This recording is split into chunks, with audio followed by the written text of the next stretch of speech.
Does the gentlelady from Texas seek recognition? Mr. Chairman, just to strike the last word. Gentlelady is recognized. Mr. Chairman, I am glad that you, as I watched you over the years, respond to the crisis and needs of the American people.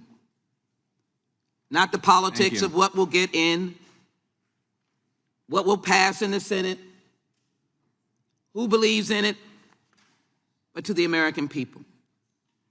Let me offer my deepest sympathy.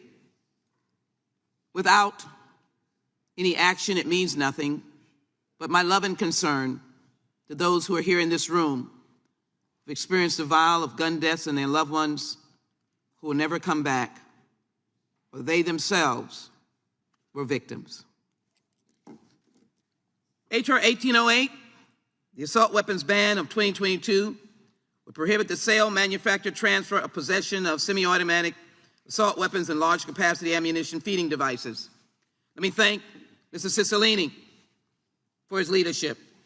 After the Pulse nightclub, I introduced H.R. 5470, Stopping Mass Killings by Violent Terrorist Act, to ban assault weapons. And the same repetitive words, let's get the guns out of children's hands, let's do nothing, was repeated in 2016. Since that time, we have seen the vileness of violence and death. Whether we call them assault weapons or AR-15 style weapons, we all know that we're talking about civilian versions of firearms created for the military. That was used in Buffalo.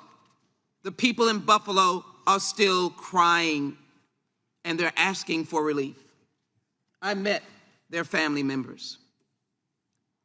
And after Buffalo, my heart is still aching, because how can you ignore these babies in Uvalde? I'm not going to ignore them. Not only are we doing this in their name, but it is important for us to go to Uvalde for there to be a congressional and federal presence on getting the truth.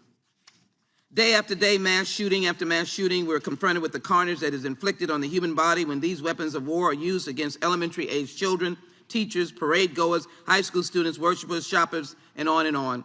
In America, gun violence is the leading cause of death among children, while mass shootings occur increasingly every year. I cannot think of a state represented on this dais that has not been forever changed by at least one mass shooting. In the state of Texas, we've done nothing. It is no secret that I'm adamantly opposed to assault weapons and large capacity magazines and implements that are designed for war. I'm not against the Second Amendment, and I will take issue with any babble about this undermines the Second Amendment. It does not. It is to create a militia. Maybe the one aspect in the Second Amendment that my friends never talk about is to recognize that there are Supreme Court cases that said that we could regulate. Neither of these kinds of guns belong in the community. In 2019, the Judiciary Committee held a hearing on assault weapons. We heard testimony from a trauma surgeon who described the devastating wounds and injuries suffered by victims of mass shooting at a Walmart in El Paso, Texas. Tragically, I was there too. The shooter wielded an AK-47 style weapon. We all know that the parents in Uvalde were asked, I just can't say it, but to identify their children through a method of science, DNA.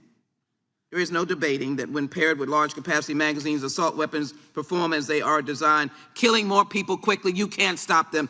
There were eons, tens upon tens of guys with good guns, good guys with guns in Uvalde, and they did nothing, absolutely nothing with their guns, nothing, because they too must have thought this was a weapon of war. Because of their concealability, portability, lethality, assault weapons are often the firearm of choice for perpetrators who commit startling public acts of mass murder.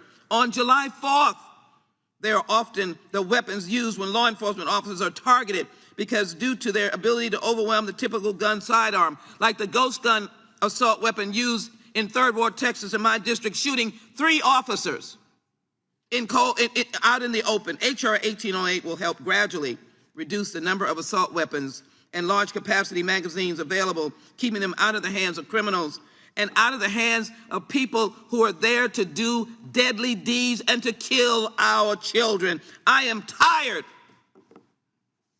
of seeing parents bury their children. Therefore, this enables the states to do what they need to do. The bill contains many protections for responsible gun owners, hunters. It ensures owners of those grandfather weapons to store them securely and do not allow people prohibited from possessing. So they're grandfathered in. There are many weapons that are not included. It exempts antique and most manually operated firearms. In 1994 to 2000, it includes exemptions for specific uses such as law enforcement. We are reasonable people, and this is a reasonable effort, and I look forward to pursuing the debate and saying enough is enough. We love our children. I demand relief, and I'm not worried about the other body. They need to do what is right on behalf of this country. In God we trust. And I believe we're going to pass the assault weapons ban, and the president will sign it into law. God bless you. God bless the United States of America. Gentlelady yields back for our purposes. The gentleman from Kentucky seek recognition. I move to strike the last word. Gentleman is recognized. This bill is unserious and unconstitutional.